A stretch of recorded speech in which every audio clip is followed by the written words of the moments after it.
네, 지난해 아쉽게 실패했던 첫 국산 발사체 누리호가 다음 주 수요일 2차 발사에 도전합니다. 가짜 위성이 실렸던 1차와 달리 2차 발사에는 실제 작동하는 인공위성이 탑재된다고 하는데요.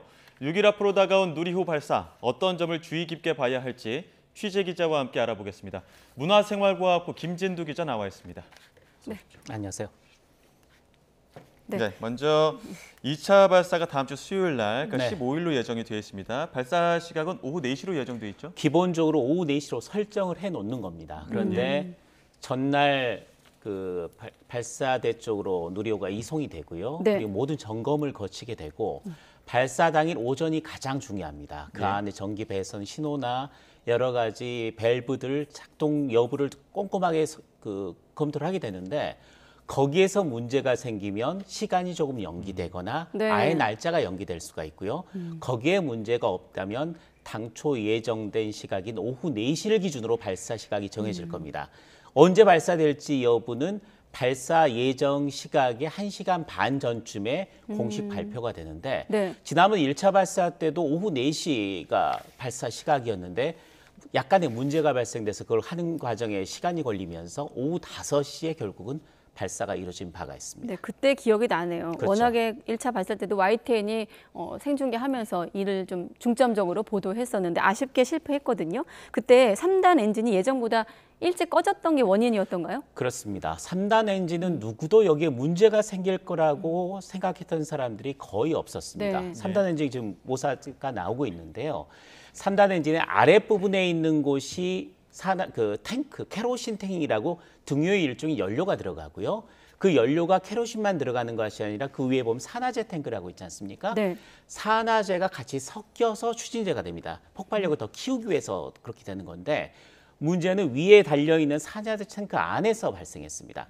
산화제 탱크 안을 보시면 산화제가 액체로 돼 있습니다. 네. 그리고 그 안에 헬륨 탱크가 2개가 들어가 있는데 예. 이 헬륨 탱크는 산화제가 연료로 사용이 되지 않습니까? 그럼 공간이 생긴단 말이죠. 그럼 거기에 압력을 헬륨으로 채워주면서 동일한 압력으로 이 산화제가 빠져나갈 수 있도록 그렇게 도와주는 역할을 합니다. 그런데 이게 공중으로 떠오르면서 굉장히 진동 그리고 진공 상태가 되니까 네. 헬륨 탱크가 위아래로 움직여 버린 거예요. 예. 그렇게 되면서 밸브가 누출이 됐고 밸브가 유출이 되면서 헬륨 가스가 빠져나갔겠죠. 예. 그리고 나서 또 그 통이 주변 벽을 친 겁니다. 그래서 산화제 담고 있는 탱크가 벽이 또 깨지면서 산화제가 유출이 돼 버린 거죠. 그러니까 결론적으로는 3단 엔진이 521초 동안 타서 로켓을 위로 올려줘야 되는 겁니다. 네. 예. 그런데 문제는 3단 로켓이 521초 동안 사지를 않고 475초에 꺼져버린 겁니다. 그러니까 마지막에 힘을 줘서 궤도로 던져줘야 되는데 예. 그 기능을 못한 것 때문에 결국 발사가 실패로 끝난 겁니다. 그 마지막 그 46초가 아쉬웠던 그 그렇죠. 장면이었는데 맞습니다. 1차 때는 어느 정도 실패를 염두에 두고 모사체, 가짜 그렇죠. 위성을 실었다면 이번에는 그걸 반면교사 삼아서 성공을 염두에 두고 실제 위성을 실었거든요. 어느 정도 차이점도 많을 것 같습니다. 원래 예정이 그렇게 돼 있었습니다. 1차 발사는 실패할 가능성이 상당히 높기 때문에 제대로 작동하는 그 위성을 실기는 부담감이 너무 큽니다. 네. 예. 그래서 가짜 더미 위성이라고 부르는 가짜 위성을 실은 거고 1.5톤 무게의 가짜 위성을 실은 거고 네. 2차 위성은 성능 검증 위성이라는 그 약 180kg 정도 되는 무게의 위성을 싣고요. 예. 또 그 아래쪽에는 1.3톤 무게를 맞춰주기 위해서 1.5톤이란 무게를 우주로 띄워보내는 게 누리호의 임무입니다. 그렇기 네. 때문에 그 무게를 맞춰주기 위해서 1.3톤 크기의 인공 모사체를 또 끼웁니다. 그래서 예. 2개가 연결되어 있는 형태가 되고요. 성능 검증 위성 안에는 또 우리 대학생들이 개발한 큐브 위성 4개까지 포함이 돼 있어서 네. 이번 실제로 작동하는 위성을 올려놓는다라는 그런 굉장히 큰 의미가 있습니다. 네. 예. 자, 2차 발사에 나서게 된 누리호. 이제 1차와 2차의 좀 차이점을 설명해 주셨는데 네. 예정대로라면 다음 주, 그러니까 6일 뒤에면 누리호 발사를 저희 YTN 통해서 확인할 수 있거든요. 물론 그렇죠. 그게 성공이었으면 더 좋겠습니다만. 자, 그때 지금 김진두 기자가 설명해 주신 내용을 그대로 머리에 얹어놨다가 어떻게 좀 관전 포인트가 있을까요?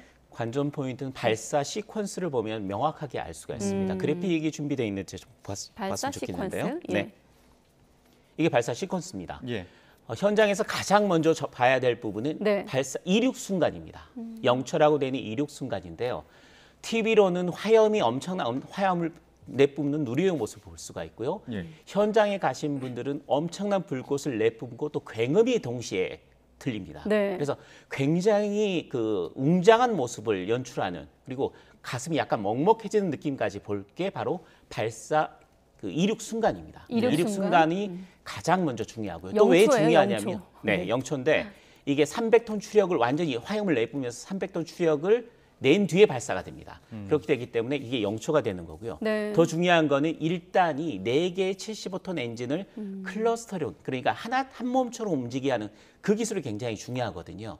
이게 굉장히 위험하고 처음 해보는 거기 때문에 실패 가능성이 높다고 하는데 예. 1차 시도에서 너무 이게 잘 됐습니다. 네. 그래서 2차도 이 부분은 굉장히 잘 넘어갈 수 있을 것이다라고 생각했던 게 지금 1단 클러스터링. 근데 예. 가장 좋은 그림을 보여주는 것이 역시 발사 이륙 순간. 가장 주의 깊게 봐야 될 순간입니다. 이륙 순간. 네, 두 번째는 1단이 분리되는 순간입니다. 1단이 올라가면서 연료를 다 쓰고 나서 역할을 하고 난 다음에 1단이 떨어집니다. 예. 1단이 떨어지고 두 번째는 페어링이 또 분리가 됩니다. 페어링이 분리된 순간도 중요하고요. 아까 거 다시 한번 봐야 될 것 같은데요. 그렇죠. 네, 비행 과정. 네. 1단이 분리되는 시간이 127초, 그러니까 2분 7초 정도 뒤면 1단이 떨어지면서 분리가 되고요. 네. 그다음 페어링이 분리되는 시간은 그것보다 조금 더 지나서 233초, 3분 53초 뒤에 페어링이 분리됩니다. 페어링 분리되는 순간도 볼 수는 없지만 네. 이게 중요한 게 나로우 때 우리가 페어링 분리가 잘 이루어지지 않으면서 굉장히 민감한 과정이잖아요. 그렇죠. 네. 실패한 사례가 있었습니다. 예. 그렇기 때문에 그때 우리가 페어링 분리 기술을 명확하게 우리가 확보를 해서 1차 때도 잘 됐고요. 2차도 잘 될 것으로 예상을 하고 있습니다. 예. 가슴 먹먹해지는 그 발사 순간 YTN 보시면서 함께 하시면 좋을 것 같은데 네.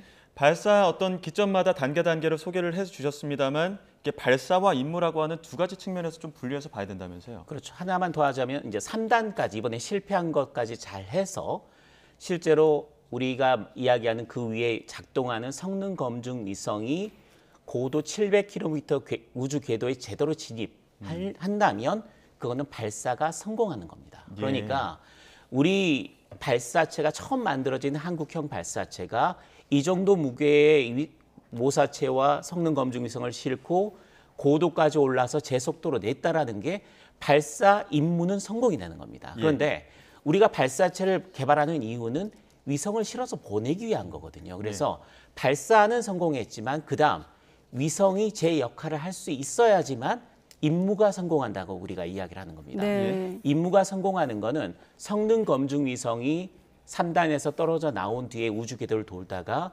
두 차례 정도 지상과 교신을 합니다.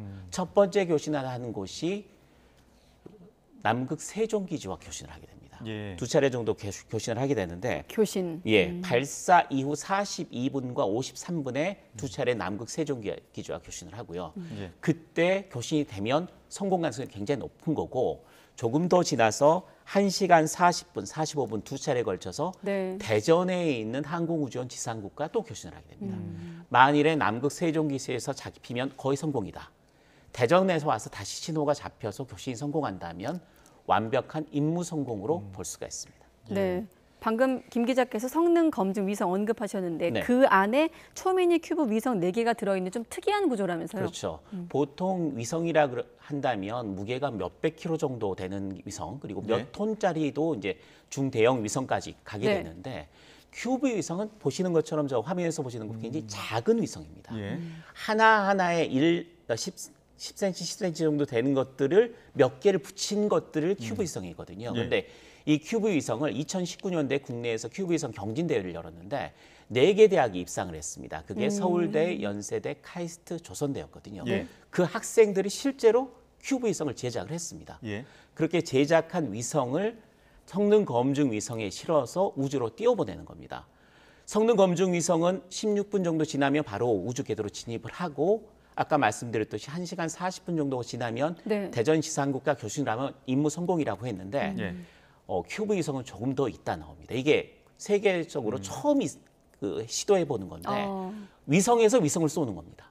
예. 그러니까 이 성능 검증 위성이 지구 궤도를 8일 정도 돌다가 8일 되는 순간에 위성 하나가 큐브 위성이 튀어나갑니다.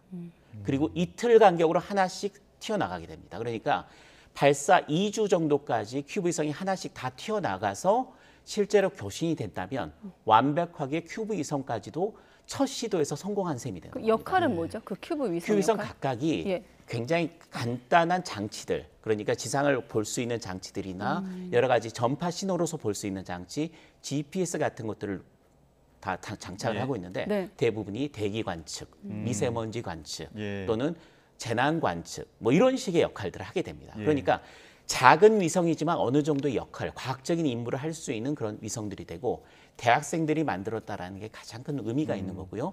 또 위성에서 위성을 쏘는 시도를 우리나라에서 처음 시도해봤다라는 그런 굉장히 큰 의미가 있습니다. 여러 가지 의미들이 있을 것 같은데 종합적으로 맞습니다. 좀 이야기를 해주신다면 또 어떤 누리호 발사에 대해서 우리나라의 우주 개발에 대한 어떤 좀 더 큰 의미가 있을 것 같은데요. 그렇죠. 우리 땅에서 우리 위성을 우리 로켓에 실어 보낼 수 있다라는 그걸 네. 기술을 완성하는 계기가 되는 겁니다. 예. 그러니까 우리별 1호부터 위성을 시작을 했고요. 또 나로 우주센터를 지었고요. 그래서 위성과 우주센터는 지었지만 그걸 발사체는 우리 발사체가 없었습니다. 근데 누리호가 이번에 한다면 우리 땅에서 우리 로켓을 우리 위성을 우리 로켓에 실어 보낼 수 있는 그게 되는 거고요. 네. 그럴 수 있는 1.5톤 이상의 실용 위성을 실을 수 있는 로켓을 가진 나라는 전 세계적으로 6개 나라밖에 없었고 만약 우리가 성공한다면 세계 7번째 우주 강국으로 우뚝 서는 계기가 됩니다. 네. 시청자분들께는 다음 주 앞두고 이제 관전 포인트를 좀 소개한 측면이 되고 우리에겐 또 예습 측면이 됐는데 말씀하신 대로 순조롭게 진행이 돼서 6월 15일 수요일 오후 4시 예정돼 있는데 비행 과정이 아까 6단계였잖아요. 다 그렇습니다. 보여줄 수 있었으면 좋겠네요. 아래에서는 발사되면서 한 30초 내에 그만 볼 수 있을 거고요. 네네. 대부분 우주에서 일어나는 거지만 우주에서 오는 신호를 소식을. 가지고 네. 제대로 이루어졌는지를 바로바로 전달해 드릴 수 있을 겁니다. 네, 알겠습니다. 지금까지 문화생활과학부 김진두 기자였습니다. 고맙습니다.